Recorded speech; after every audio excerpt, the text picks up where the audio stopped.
Rosalie, ilang kongresista yung dumalo sa pagbubukas ng final regular session ng 19th Congress?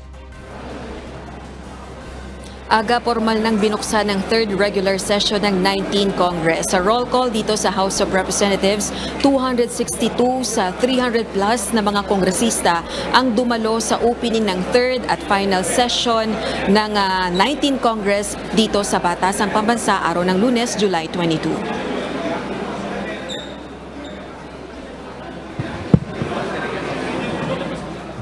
Sa kanyang talumpati, inilatag ni House Speaker Martin Romualdez sa mga panukalang batas na pagtutuunan ng pansin ng Kamara.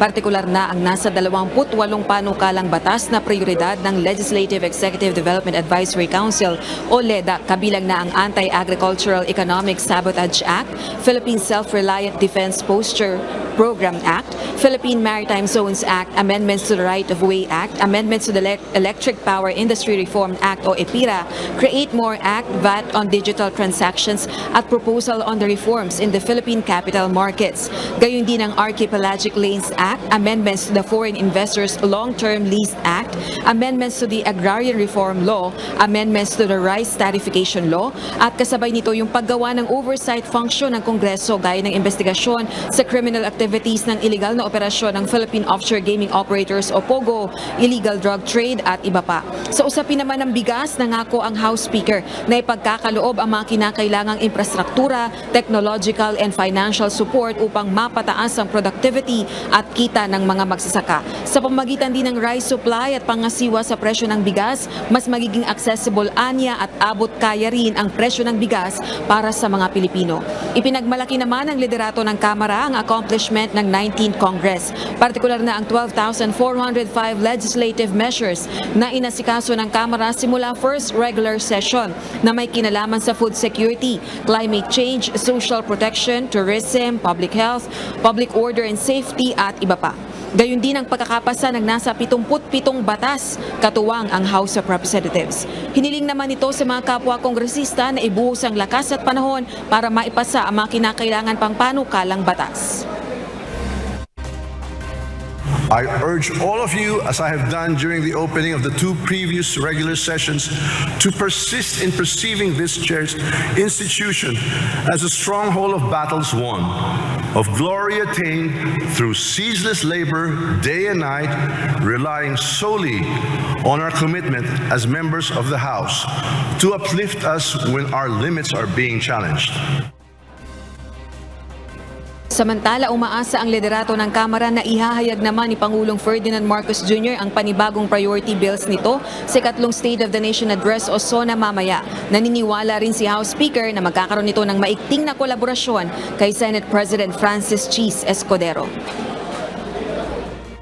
We anticipate a strong and collaborative relationship with the new Senate leadership under Senate President Cheese Escudero. This partnership is crucial for the smooth passage of pending legislation. We are confident that our cooperative efforts will lead to the successful enactment of key legislative measures. Samantala, aga bago suspindihin ang sesyon ay pinagtibay naman ng plenaryo ng House of Representatives yung ilang resolusyon, kabilang na yung resolusyon na nag-i-inform o nagno-notify kay PBBM na handa na ang House of Representatives para sa 3rd regular session. Gayun din na handa na ang Kamara sa isang joint session kasama ang Senado mamayang alas 4 ng hapon para sa ikatlong SONA ni PBBM. Balik sa iyo, Aga. Rosalie, meron ka bang mga nakausap dyan na mga kongresista na bukod dito sa priority bills ay inaasahan nila na lalamanin ng speech ng Pangulo, Rosalie? Aga, ngayong araw na to wala pa tayo nakausap na mga kongresista dahil sila ay abala sa opening ng 3rd regular session. Pero nitong mga nakalipas na araw ay may mga binabanggit ng mga panukalang batas na naisana na marinig ang ilang mambabatas dito sa House of Representatives sa ikatlong SONA ni PBBM. Kabilang na nga dyan yung agricultural development, ganun din yung infrastructure, yung lagay ng ating ekonomiya, at syempre yung Makabayan Block, lawmaker lawmakers, particular na sina ACT Teachers Party List Representative Franz Castro, Representative Arlene Rosas at Representative Raul Manuel, nais nilang marinig paano naman tinutugunan ng administrasyon yung pangunahing concern ng mga mamamayan ngayon, yung pagtaas sa presyo ng mga bilihin o yung inflation. Okay, maraming salamat, Rosalie Cos.